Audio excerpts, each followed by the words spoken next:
Vamos a hablar acerca de las características de la visión. Quizá podríamos decir el carácter de la visión, cómo se caracteriza la visión de Dios. Y quiero hablar de eso porque creo que necesitamos nosotros entender lo que forma una visión, o más bien cómo reconocer una visión de Dios. Y quiero leer el pasaje que leímos hace algún tiempo en Génesis capítulo 11 y versículos 30 y 31.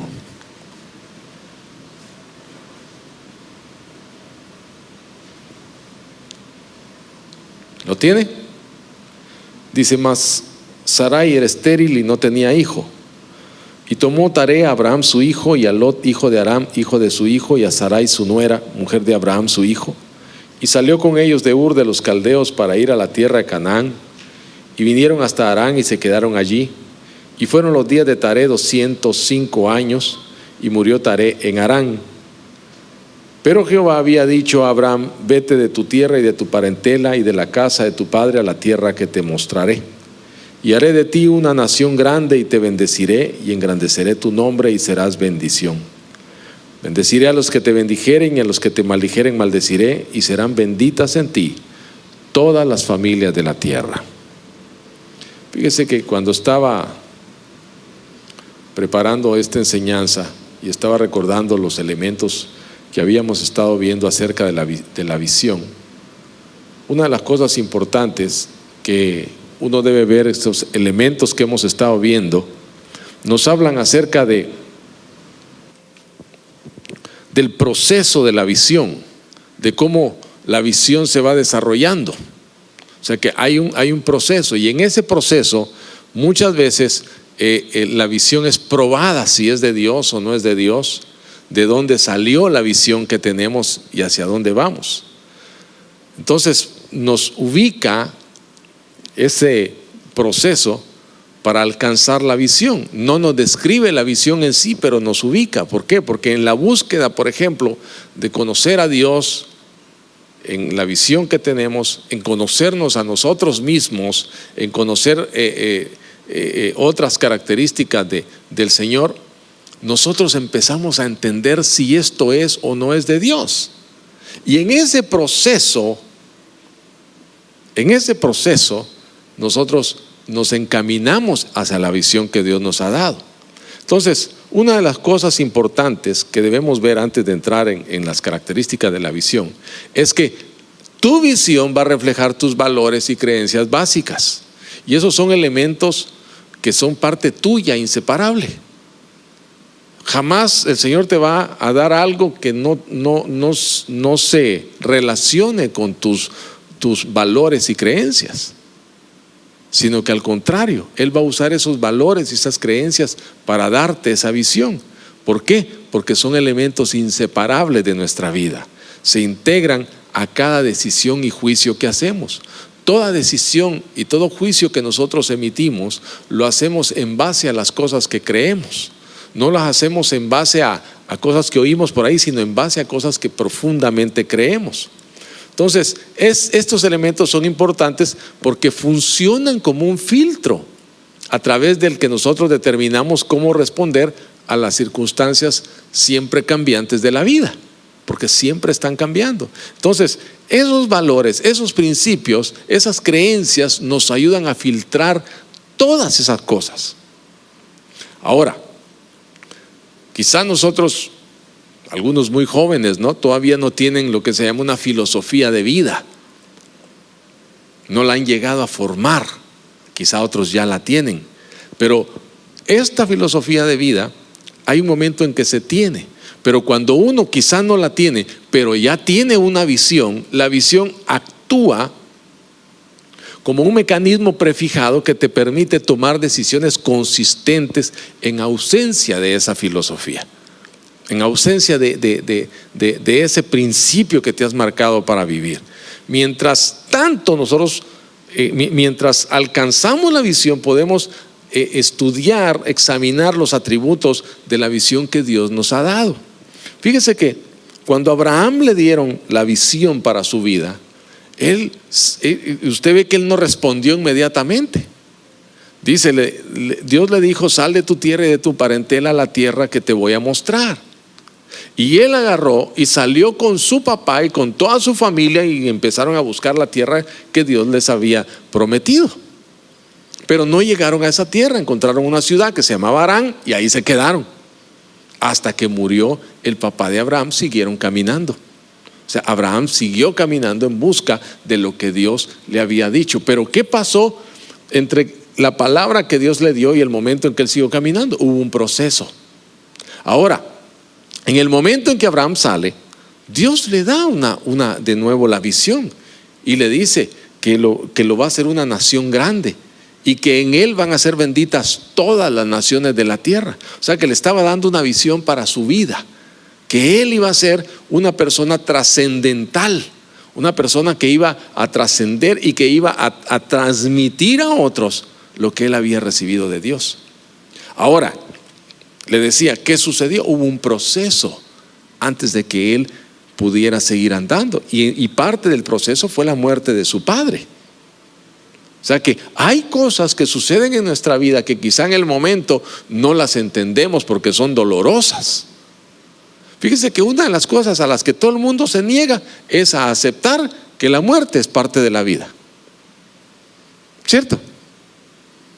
Uno dice, sí, la gente se tiene que morir, pero cuando se muere uno cercano a uno, ¿verdad? Una persona cercana a uno quisiera que no pasara así. Mire, le voy a contar una historia. Hace años yo conocí unos pastores. Ellos ya eran mayores, eran maestros de muchos pastores. Y uno de ellos, o más bien 4 de ellos, salieron a dar un paseo. Y cuando iban hacia el lugar al que se dirigían, pasaron por un poblado, y uno de los pastores dijo: amados, acompáñenme, quiero orar por una ovejita mía que tengo en este pueblo, que está muy enfermita. Entonces pararon y empezaron a hablar, ¿no?, de la persona que estaba enferma. Entonces uno de los pastores, que era muy, muy conocido por este tipo de cosas que hacía, le dice: oye, ¿y esa ovejita tuya cuántos años tiene? Ah, ya tiene 85 años. Ah, no sé, yo no bajo a orar. ¿Para qué? Déjala que se vaya ya. Ya tiene que estar con el Señor. La Biblia dice que 70 son los años del justo y 80 los más robustos. Así que déjala ir. Yo no voy a bajar a orar por eso. Y de verdad no bajó. Y fueron y oraron por la hermana, y todos los días ella fue y partió con el Señor. Porque la muerte es parte de la vida. El problema es cuando la gente no entiende estas cosas y se queda parado en eso. Imagínense que Abraham se hubiera quedado: ay, se murió mi papá y no me voy de esta ciudad porque aquí está enterrado mi papá. ¿Qué hubiera pasado con la visión de Dios? No estoy diciendo que uno sea desamorado, pero estoy diciendo que hay cosas que alcanzar en la vida. Hay cosas a las que hay que seguir avanzando. Uno no puede detenerse. Amén. Entonces, los atributos de la visión. Lo primero que tiene la visión es que es inspiradora. Mire lo que dice aquí en Génesis 13, los versículos 14 al 18. Dice: y Jehová dijo a Abraham, después que Lot se apartó de él: alza ahora tus ojos y mira desde el lugar donde estás hacia el norte y el sur, y al oriente y al occidente, porque toda la tierra que ves la daré a ti y a tu descendencia para siempre. Y haré tu descendencia como el polvo de la tierra, que si alguno puede contar el polvo de la tierra, también tu descendencia será contada. Levántate, ve por la tierra a lo largo de ella y a su ancho, porque a ti la daré. Abraham pues, removiendo su tienda, vino y moró en el encinar de Mamre, que está en Hebrón, y edificó allí altar a Jehová. ¿Por qué le digo que la visión es inspiradora? ¿Qué podría ser más inspirador que los sueños que Dios tiene, que seguir los sueños que Dios tiene para tu vida? Si Dios viene y te da una declaración como esta y te dice: esta es la tierra que te voy a dar, así que camina al norte y al sur, al este y al oeste, para que la reconozcas, ¿qué harías tú? ¿Ah? La caminas.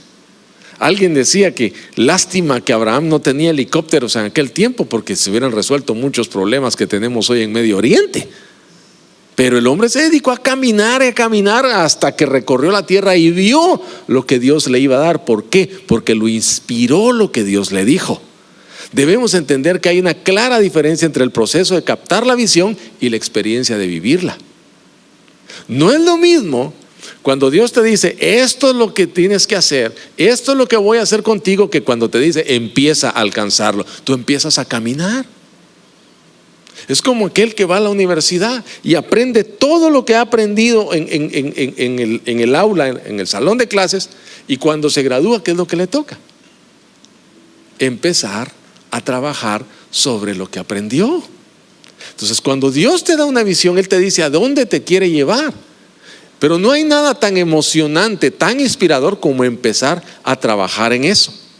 Quizá el proceso empieza a tener un impacto solo cuando alcanzamos el punto en el que nos comprometemos a hacerlo funcionar. En el momento en que usted dice, lo voy a hacer, esto es lo que Dios quiere hacer conmigo, en ese momento hay un impacto en su vida. Hay un impacto en que usted dice, no me puedo detener, esto es lo que tengo que hacer y lo voy a hacer aunque sea lo último que haga. Por eso es que es tan importante tener una visión en la vida. No importa qué edad tengamos, la visión hay que tenerla. Porque entonces no nos detenemos, sino al contrario, vivimos inspirados por alcanzar esa visión. Ha llevado tal vez horas de reflexión, de estudio, de oración, de haber tenido interacción y caminar paso a paso, descubriendo la visión. Yo recuerdo cuando Dios nos habló de la iglesia, yo decía, Señor, mire, cuando yo a veces me paro aquí y veo ese montón de rostros, y digo, Señor, yo no sé qué hubiera pasado si nosotros no obedecemos. ¿Serían estas personas ya alcanzadas para ti? ¿O todavía estarían esperando a que nosotros tomáramos la decisión? Pero cuando tú empiezas a caminarte, te da una energía, se te dispara la adrenalina porque quieres ver aún más de lo que está sucediendo. Hay momentos, cuando esto arranca, que hay momentos de frustración porque uno no logra comprender los resultados deseados, o quizá uno siente que es demasiado lento el proceso para alcanzarlo, pero así es la visión. Cuando a Abraham le dijeron, te voy a dar un hijo, él tenía 75 años. ¿Cuándo nació el hijo de Abraham? Cuando tenía 100. O sea que pasaron 25 largos años esperando que eso se cumpliera. Pero en esos 25 años hubo momentos en los que él estaba muy inspirado porque se cumpliera esto, y hubo momentos en que realmente perdió el ánimo. Pero Dios seguía hablando mientras él se encaminaba a encontrarse con la visión que Dios le había dado. Lo único que mantiene el entusiasmo y la emoción en este tiempo es creer que Dios va a bendecir los resultados. Lo único que te sostiene cuando tú estás pensando, cuando tú ves en papel tu proyecto, el deseo que tienes en tu corazón, lo único que te inspira y te anima en ese momento es que sabes que Dios va a bendecirlo, que Dios va a hacer de bendición lo que te está diciendo. Cuando Abraham le dio la visión, le dijo, en ti serán benditas todas las naciones de la tierra. Entonces la visión se vuelve una razón audaz para vivir. Ya uno no vive para otra cosa, vive para la visión. Es un distintivo de propósito que el portador lleva con orgullo. Mire, cuando usted ve una persona con visión, esa persona solo de eso habla. Solo de eso habla. El otro día me reuní con un hombre de negocios, y comenzamos a hablar, y él me dice, mira, es que yo tengo en mi corazón otra vez comenzar a ayudar a las personas, comenzar a involucrarme. Y yo comienzo a hablarle. ¿De qué cree usted que me puse a hablarle? De la visión que Dios nos ha dado a nosotros, de cómo ayudamos a las personas, de cómo hacemos que cada persona alcance y desarrolle la visión que Dios le ha dado para su vida. Y me dice, me interesa, quiero involucrarme en eso. Porque de eso es de todo lo que uno habla, donde sea que uno va. Muchos líderes aseguran que una visión probablemente no es de Dios si no te entusiasma al punto de ponerte impaciente con las personas, con los sistemas o con situaciones que no corren con ella. Cuando tú tienes la visión y dices, pero es que ¿cómo es posible que la gente no entienda esto?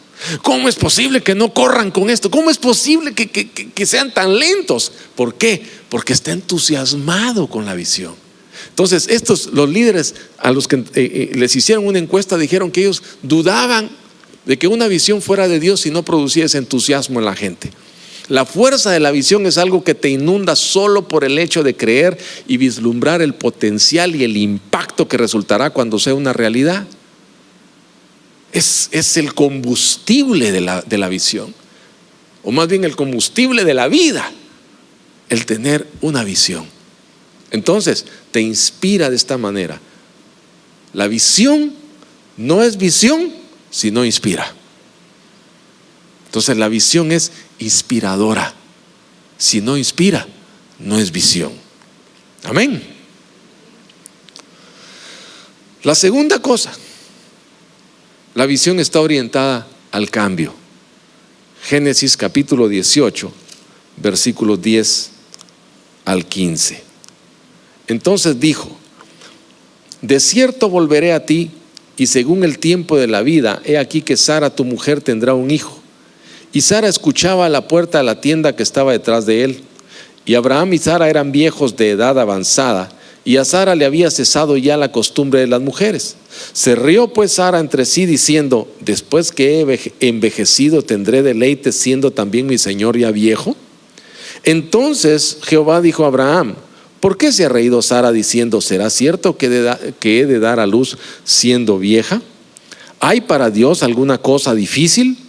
Al tiempo señalado volveré a ti, y según el tiempo de la vida Sara tendrá un hijo. Entonces Sara negó diciendo: no me reí, porque tuvo miedo. Y él dijo: no es así, sino que te has reído. La visión está orientada a hacer cambios. Un liderazgo espiritual que no apunta a alguna otra cosa que no sea el cambio, invita a morirse. Sí, una visión que no inspira a hacer cambios es una visión que se va a morir. La visión es un medio para describir la actividad y el desarrollo del liderazgo. Es el camino en el que el ministerio llegará a ser más significativo para la vida de las personas. Oiga esto: la visión que proviene de Dios celebra la habilidad y la oportunidad de cambiar. Una visión que no inspira a cambiar no puede venir de Dios. ¿Por qué? Porque Dios no ha colocado en nosotros una visión de siempre lo mismo, de siempre igual. Usted se da cuenta que nadie está muchas veces contento con siempre lo mismo, se llama rutina, ¿verdad? Y a todo el mundo le aburre la rutina. ¿Por qué cree usted que nosotros en este tiempo no andamos en carretillas jaladas por caballos? ¿Por qué cree usted? Porque a alguien se le ocurrió un día que había una manera más rápida de poder transportarse que siendo alado por caballos, y comenzó a trabajar en eso hasta que se desarrollaron los motores de combustión interna. Pero hubo alguien que lo hizo. ¿Por qué la ropa cambió? ¿Por qué los tejidos cambiaron? ¿Por qué todo ha cambiado?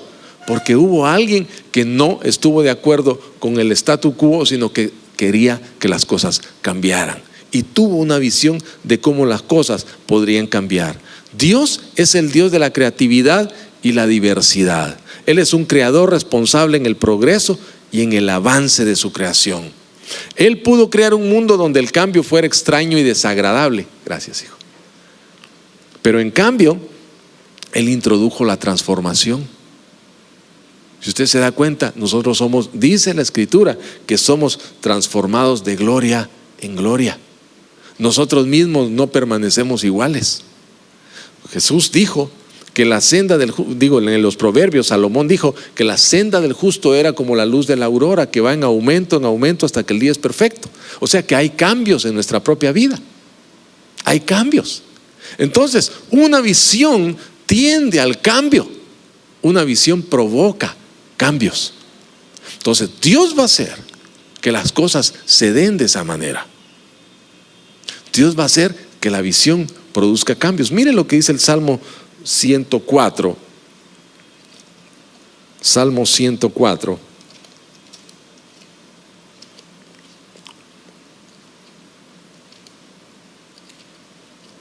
Dice: bendice alma mía a Jehová. Jehová Dios mío, mucho te has engrandecido, te has vestido de gloria y de magnificencia. El que se cubre de luz como de vestidura, que extiende los cielos como una cortina, que establece sus aposentos entre las aguas, el que pone las nubes por su carroza, el que anda sobre las alas del viento, el que hace a los vientos sus mensajeros y a las flamas de fuego sus ministros. Él fundó la tierra sobre sus cimientos, no será jamás removida. Con el abismo como con un vestido la cubriste. Sobre los montes estaban las aguas, a tu reprensión huyeron, al sonido de tu trueno se apresuraron. Subieron los montes, descendieron los valles al lugar que tú les fundaste. Les pusiste término, el cual no traspasarán ni volverán a cubrir la tierra. Tú eres el que envía las fuentes por los arroyos, van entre los montes, dan de beber a todas las bestias del campo, mitigan su sed los sanos monteses, a sus orillas habitan las aves de los cielos, cantan entre las ramas. Él riega los montes desde sus aposentos, del fruto de sus obras se sacia la tierra. Él hace producir el heno para las bestias y la hierba para el servicio del hombre, sacando el pan de la tierra, el vino que alegra el corazón del hombre, el aceite que hace brillar el rostro, el pan que sustenta la vida del hombre. Y usted empieza a ver cómo Dios habla de transformación.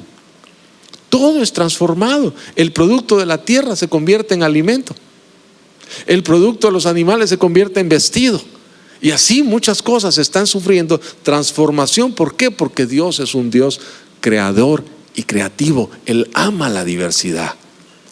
Por eso es que usted se da cuenta que las personas que se encierran en no cambiar, en que siempre es lo mismo, y usted los ve, que hay movimientos religiosos que hacen que la gente no avance. Yo recuerdo cuando nosotros venimos a los pies del Señor, en la iglesia había una moda de decir que como ya venía el Señor, había que dejar la universidad, y había que dejar esto, y había que dejar todo, porque ya venía el Señor. Y un montón de muchachos frustraron sus carreras. ¿Por qué? Porque creyeron ese mensaje mentiroso, cuando lo que Dios dice es que nosotros somos llamados a ser transformados cada día. Dice que mientras este ser exterior se deteriora de día en día, el interior se renueva cada día. O sea, hay una transformación constante. Entonces, las visiones que Dios inspira están orientadas a los cambios. Cuando a esta mujer le dijeron que podía tener un hijo siendo ya una anciana, ella se rió, dijo: no puede ser. Pero Dios los estaba retando a tener cambios. ¿Alguna vez usted ha oído de una mujer que dé a luz cuando tenga 90 años? ¿Alguien? ¿Conoce a alguien? Una mujer de 90 años dando a luz. Bueno, aquí hay una. ¿Por qué? Porque se atrevió a creerle la visión a Dios. Habían pasado todos esos años esperando tener un hijo. Yo me imagino que todos los meses esta mujer esperaba tener algún retraso para creer que estaba embarazada. Nunca llegó ese retraso. Es más, dice la Escritura que dejó el tiempo en que esta mujer tenía su menstruación. Cuando eso se acabó toda esperanza. Dijo: no vamos a tener hijo. Y un día Dios se le aparece a Abraham y le dice: te voy a dar un hijo. Y entonces ella se rió y dice: no es posible. Y entonces Dios pregunta: ¿habrá alguna cosa imposible para Dios? Entonces Dios siempre nos reta a hacer cosas que nunca hemos hecho, para que se den los cambios. Amén. ¿Está usted dispuesto a aceptar una visión como esa? Una visión que haga cambios. ¿Ah? Entonces, la tercera cosa, la visión desafía. Dice en Génesis 17, del 15 al 19: y tú vendrás a tus padres en paz y serás sepultado en buena vejez. Perdón, estoy leyendo el 15, es el 17. 17:15 al 19. Dijo también Dios a Abraham: a Sarai tu mujer no la llamarás Sarai, mas Sara será su nombre, y la bendeciré y también te daré de ella hijo. Sí, la bendeciré y vendrá a ser madre de naciones, reyes de pueblos vendrán de ella. Entonces Abraham se postró sobre su rostro y se rió y dijo en su corazón: ¿a hombre de 100 años ha de nacer hijo? ¿Y Sara ya de 90 años ha de concebir? Y dijo Abraham a Dios: ojalá Ismael viva delante de ti. Y respondió Dios: ciertamente Sara tu mujer te dará a luz un hijo y llamará su nombre Isaac, y confirmaré mi pacto con él como pacto perpetuo para sus descendientes después de él. Lo que Dios estaba haciendo era un desafío a este hombre y a esta mujer. Yo me imagino cuando él se postró, dice que se postró riéndose. Dice: a este viejo le vas a dar un hijo. Lo estaba desafiando. Dios lo estaba desafiando y le dijo qué clase de descendientes iban a ser. Dijo: reyes nacerán de ti. Pero ¿qué había que hacer primero? Al primer hijo. Y el único que nació por gracia del Espíritu Santo fue Jesús, el hijo de Abraham y Sara, ¿no? Así que este par de viejitos tuvieron que hacer lo que todo el mundo hace para tener hijos. Entonces imagínense a un hombre de 100 años y de 90 años teniendo relaciones para poder ver a ese hijo. Fueron desafiados. Fueron desafiados. ¿O no? Dios los estaba desafiando a hacer cosas que todavía ellos creían que ya no. Dice: ya somos viejos. Pues Dios los desafió. Y déjeme decirle algo: la visión te hará realizar cosas que nunca has hecho antes. ¿Por qué? Porque la visión siempre te lleva a hacer algo que nunca se ha hecho. Dios te lleva a romper paradigmas, a quebrar paradigmas, y pasará las barreras que alguna vez asumiste que eran obstáculos impenetrables. La visión hace eso. Lo que parece que no se puede hacer, Dios lo hace. Pero te toca así a ti hacerlo. Mire, en una cultura secularizada como la nuestra, el conocer, amar y servir a Dios es un desafío. Conocer, amar y servir a Dios es un desafío. Si no, ustedes se cuenta a cuánta gente solo por decir que creen en Dios y que confían en Dios se burlan de ellos. En los trabajos, en la escuela, en la universidad, solo porque creen en Dios. Mejor ni le digo de los que dicen que sirven a Dios. Entonces es un desafío. ¿Por qué? Porque hay que dar testimonio.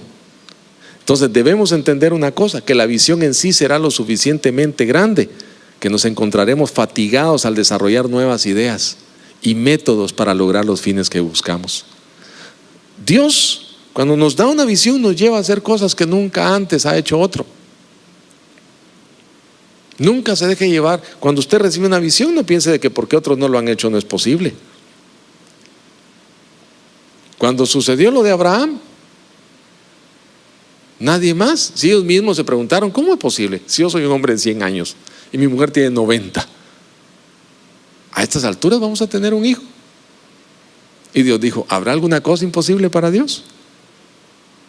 No. Y al tiempo del que Dios habló, tuvieron el hijo. Entonces quiero terminar hablando de una característica más para continuar la semana entrante. La visión da poder. Miren lo que dice en Génesis 12, del 1 al 3. Lo leímos al principio. Pero Jehová había dicho a Abraham: vete de tu tierra y de tu parentela y de la casa de tu padre a la tierra que te mostraré, y haré de ti una nación grande, y te bendeciré y engrandeceré tu nombre, y serás bendición. Oiga esto: bendeciré a los que te bendijeren, y a los que te maldijeren maldeciré, y serán benditas en ti todas las familias de la tierra. Hay una cosa que nosotros debemos entender. Cuando Dios da una visión para el ministerio es distinta de una visión para el negocio. ¿Por qué? Porque en el ministerio la visión comisiona a las personas para servir a otros y finalmente así servir a Dios. En la visión para el negocio, la visión explora frecuentemente las formas de extender la corporación, la empresa, y capacita a otros para servir a las necesidades de la empresa. ¿Sí? No las necesidades de otros.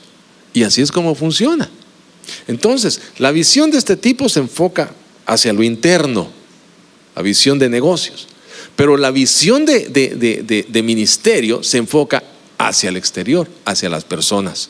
Por ejemplo, si nosotros en la iglesia tenemos una declaración de la visión y se la damos a los recién llegados, ¿qué perciben ellos cuando la leen, cuando la oyen, cuando se les habla de la visión? ¿Qué perciben? Por ejemplo, cuando la gente va al encuentro y les hablamos de nuestra visión, ¿qué es lo que entienden? ¿Que van a ser servidos en la iglesia o que están siendo llamados a servir a otros? Porque ese es el gran problema de la iglesia, de cuánta gente llega para ser servida, cuando realmente la iglesia fue establecida por Dios para servir a otros y de esa manera servir a Dios. Entonces, ¿qué sucede? Si la gente piensa que solamente llegan para ser servidos, hay un problema con la visión o con la declaración. Si la visión realmente solamente está para servir a la gente que llega, para que cada uno sea servido, entonces esa visión no es de Dios. ¿Por qué? Porque las visiones de Dios tienden a servir o nos impulsan a servir a los demás. ¿Por qué? Porque sirviendo a los demás, servimos al Señor. En esto, dice, el Señor dijo que el mandamiento, el segundo mandamiento era tan importante como el primero. El primero era: amarás al Señor tu Dios con todo tu corazón, con toda tu mente, con todas tus fuerzas, con toda tu alma. Y el segundo, dijo, es parecido: a tu prójimo, amarás a tu prójimo como a ti mismo. Entonces, ¿cómo se manifiesta el amor hacia el prójimo? Sirviendo, haciendo las cosas que lo van a bendecir, para que esa persona aprenda también a servir a otros. Eso es lo importante. Entonces, la visión se va a conocer en hacia dónde se dirige su resultado. La visión da el poder para servir a otros. Amén. Entonces, vamos a terminar acá. Les voy a rogar que se pongan de pie para que le demos gracias.